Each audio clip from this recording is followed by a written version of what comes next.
Don't you folks understand that you're in the crosshairs as well, and this is a great abomination against our little species, what's happening, and that the most vicious, wicked, disgusting people you can imagine are in control and are setting up a planetary dictatorship, turning the entire globe into a giant torture dungeon so they can have our way with us, so they can take us and tear us limb from limb? What are we going to do about that? We, the people of this planet, 99.9% of us are in the crosshairs. We are inside the world government. But it has gone from an embryonic phase to now being up on its feet and being operational. And I look at the admitted crimes. I look at daily the hundreds and hundreds of horrible things the establishment admits they're doing, and how they're setting the precedent to just lie out in the open and to carry out crimes out in the open and to always push forward and always expand what they're doing. It's sickening.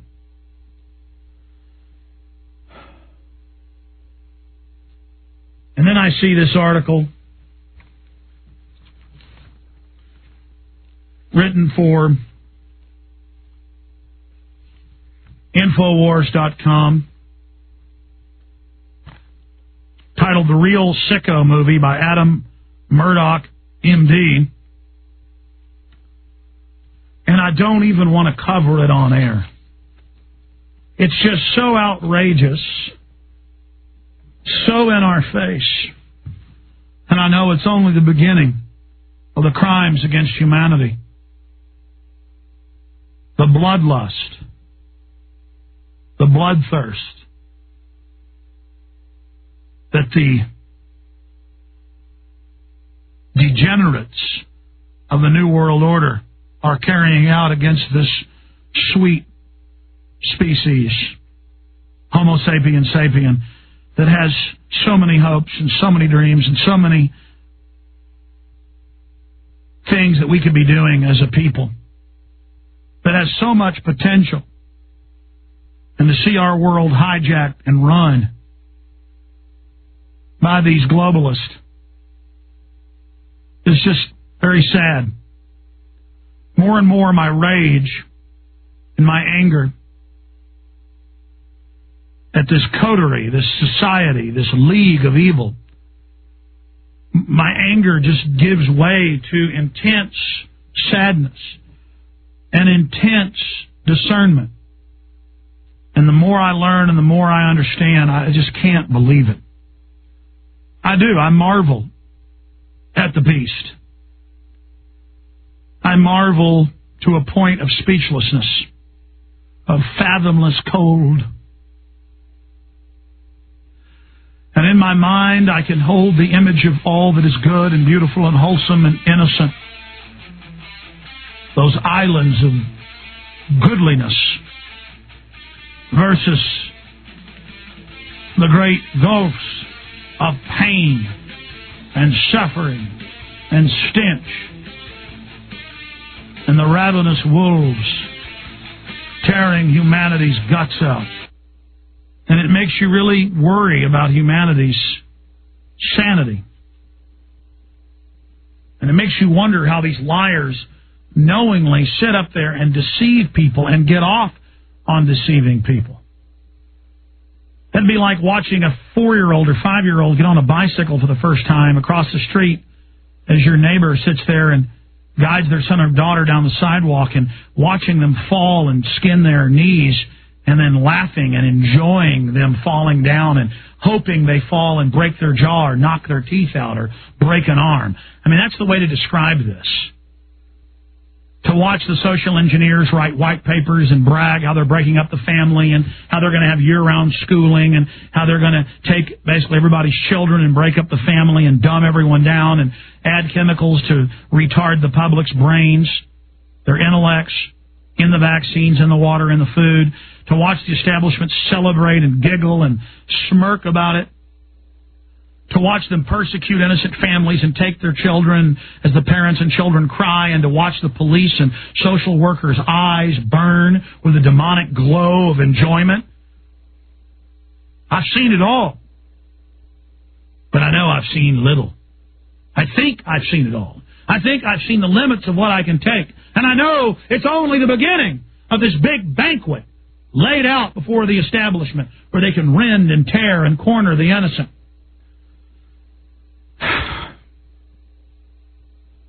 I've seen articles in the Times of London and in Le Figaro going back over a decade. I first began to see the articles in 98, 99. One article in the Times of London, one tiny window into all of this, as the establishment threw it in everyone's face.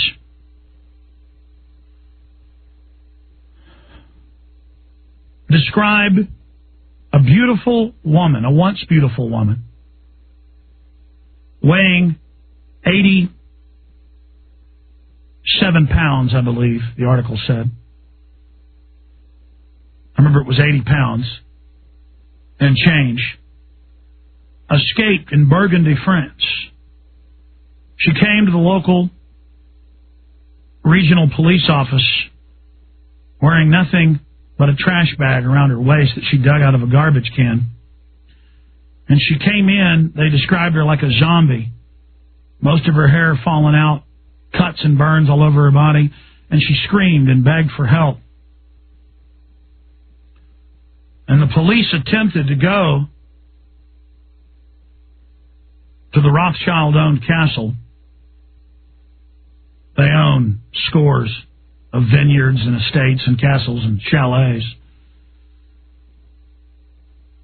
And when they got there, they found other women in cages and then dead bodies as well, buried of women. The taste of this castle was women.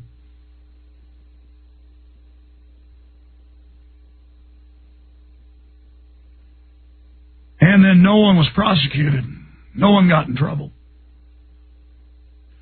The arts minister in France, one of the most important positions, it's rated in the French news as the third most important position,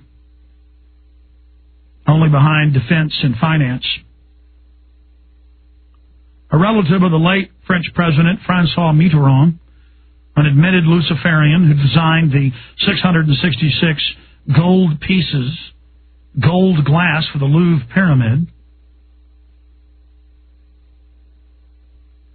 His cousin wrote a book in France that was a bestseller about how he liked to rape little boys and how he enjoyed them as slaves and how he wouldn't apologize. He's one of the best friends, it's reported, of Nicolas Sarkozy. And his wife, the supermodel, is one of his best friends. And he writes about raping small children. And he writes about it in the news and is hailed. And this is just one of thousands of pieces I've seen out of France where they advertise with pleasure that they are going to grab our children off the streets and our women, and they're going to rip their teeth out with pliers, and they're going to burn them with electrical wire, and they're going to keep on doing it and doing it and doing it, and there's nothing you are going to do to stop them in their mind's eye. And no one's going to bring them to justice. And DynCorp and Halliburton are going to run giant kidnapping rings, and it's going to be in the BBC, and no one's going to get in trouble. And one time during a protest, there were police out guarding the DynCorp building, now has a new name in downtown Austin. And I said to them, do you know DynCorp runs child kidnapping rings? And the police captain laughed at me and said, I know, Jones, I work there sometimes. And I said to this group of 10 or 12 cops laughing at me, I said, are you joking? Do you really know about that? And they just laughed and said, why don't you go find a black helicopter? Listen to me, fool. Do you think these people are going to stop with women and children? They love evil. They love doing bad. They are putting poisons in your shots. They are poisoning your water, big man. Big man thinks nobody's above him. Big man won't face there's evil above him. Big man won't face there's danger in his life. he will bow down to the evil and decide that he's part of it and that he's cool. I don't know if those Austin cops were joking. But I'll tell you this, my friend. This is no laughing matter. Here's an article titled The Real Sicko at Infowars.com. It links to mainstream news articles in England, the United States, and in France. Frederick Mitterrand, in his 2005 autobiography, The Bad Life, Mr. Mitterrand wrote, I got into the habit of paying for boys, all these rituals of the market for youth. The slave market excites me enormously. He added, one could judge this abominable spectacle from the moral standpoint, but it pleases me beyond reasonable. That translates in French into reasonable. And finally, the profusion of very attractive and immediately available young boys puts me in a state of desire that I can no longer hide nor hinder, as I know that I will not be refused. And it goes on, how could such a man escape justice, much less become a member of Sarkozy's cabinet? It was only in June that he joined the cabinet and was considered a great catch for Mr. Sarkozy, as proof of his open style of government. And the minister comes from the grand socialist family and is admired by the many in the left with cultural establishment. Carla Sarkozy, the first lady, was said to have had a hand in his nomination.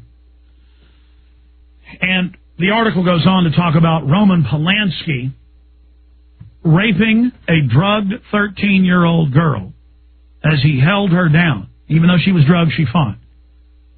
Raping her, sodomizing her. But see, to the establishment, she's just a bundle of grapes. She's a steak on a platter. She's a delicacy. And then see, after you've raped little girls and raped little boys, it's not enough. Then you want to pull their teeth out. And the establishment says sometimes you don't like it at first, but later you get a taste for it. It becomes beautiful to them. I'll never forget seeing Arnold Schwarzenegger in a German newspaper visiting his favorite artist. The art is photographs of dead babies. Dead babies dressed in Nazi outfits with black circles around their eyes.